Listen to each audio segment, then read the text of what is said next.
त शाहनवाज़ अली कादरी साहब जेको आहे असांखे नात ॿुधाईंदा। जी शाहनवाज़, कहिड़ी तव्हां असांखे नात ॿुधाईंदा? ये नात नई नात आहे मदीने पाक जी हाज़री ख्वाहिश आशिक करे तो अवां जाडो पेश कयां। सुभान अल्लाह।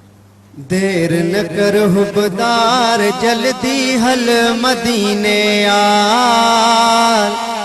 देर न कर हुबदार जल्दी हल मदीने आ, ना है साहत को इतबार जल्दी हल मदीने आ, ना है साहत को इतबार जल्दी हल मदीने आ।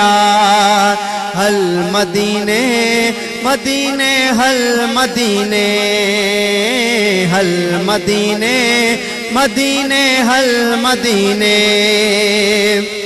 हर्ष मदीने जी आहे प्यारी, रहमत बरकत अजमत वारी अजमत वारी, हर्ष मदीने जी आहे प्यारी,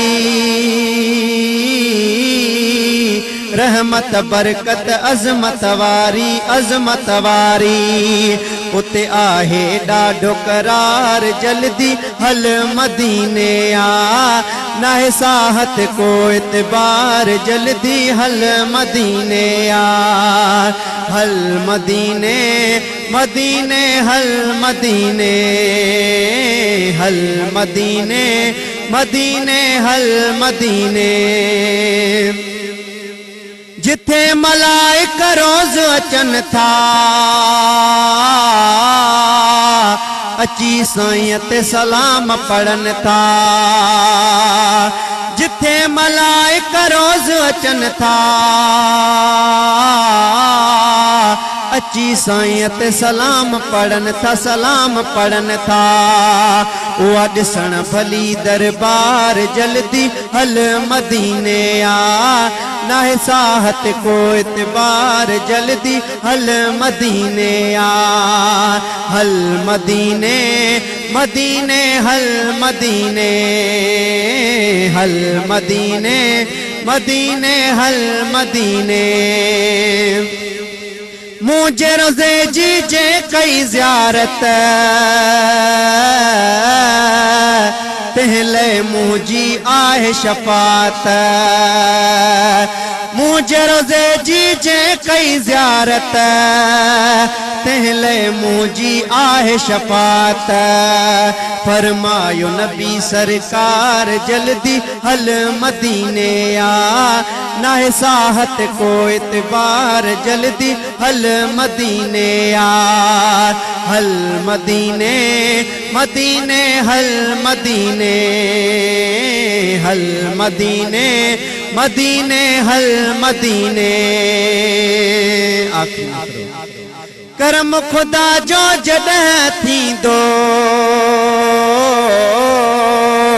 जावेद भी मदीने वेंदो, करम खुदा जो जॾहिं थींदो जावेद भी मदीने वेंदो, वेठा शाहनवाज़ आयूं त्यार जल्दी हल मदीने आ, वेठा शाहनवाज़ आयूं त्यार जल्दी हल मदीने आ, ना है साहत को इतबार जल्दी हल मदीने आ। हल मदीने मदीने हल मदीने, हल मदीने मदीने हल मदीने, देर न कर हुबदार जल्दी हल मदीने आ, ना है साहत को इतबार जल्दी हल मदीने आ। कहना तव्हां जेको आहे पहिरियां कहिड़ी ज़बान में तव्हां ॿुधी आहे? बलोची ज़बान बलोची में नात पढ़ी गिंदा गदे मदीना ॾाढो, हुनमें बि इहा ई कल्ह बि असां ॿिए बि दोस्त जे वात जेका नात ॿुधीसीं हुन में तस्करो इहो ई हो त साह ते वाक़ई को भरवसो न आहे ऐं दिलि में जुस्तजू आहे, मंज़िल साम्हूं आहे, बिस्मिल्लाह कजे, ऐं उनजी तरफ़ राग़िब थियणु घुरिजे। अॼु बि उहा ई ॻाल्हि दुहिराइजे थी। अल्हम्दुलिल्लाह असांजी जेका महफ़िल आहे दिन ब दिन मतिलबु मज़ीद जेको आहे न ख़ूबसूरती तरफ़ गामज़न आहे। सुभाणे बि असांजे प्रोग्राम में काफ़ी सारा महिमान ईंदा ऐं इन बिल्कुलु जेको सिलसिलो आहे उनखे मज़ीद तसलसल में आणींदासीं, अॻिते बि इनखे इन ई शानो ज़ौक़ सां अॻिते खणी हलंदासीं। ऐं साईं खां मां कुझु सवाल पुछणु चाहियां थो, जेकॾहिं तव्हां इजाज़त ॾियो हाणे। बिल्कुलु साईं, मां ॾुखियो सवाल बिल्कुलु बि न पुछंदुमि, सवाल बिल्कुलु आसान हूंदो। ऐं उहो सवाल इहो आहे त अॼु असांजे हिन प्लेटफॉर्म ते तव्हां आहियो, ज़िंदगी में काफ़ी जॻहनि ते तव्हां परफॉर्म कयो हूंदो ॾाढो सुठे तरीक़े सां। ज़ाहिरी ॻाल्हि आहे जॾहिं सारा मुंहिंजे मिठे मोहम्मद सल्लल्लाहु अलैहि वसल्लम जी आहे त इंसानु पंहिंजी पूरी कोशिशि कंदो आहे त हुनखे अक़ीदत सां पेश अची करे। अॼु जे हिन प्लेटफॉर्म ते तव्हांखे कीअं लॻो?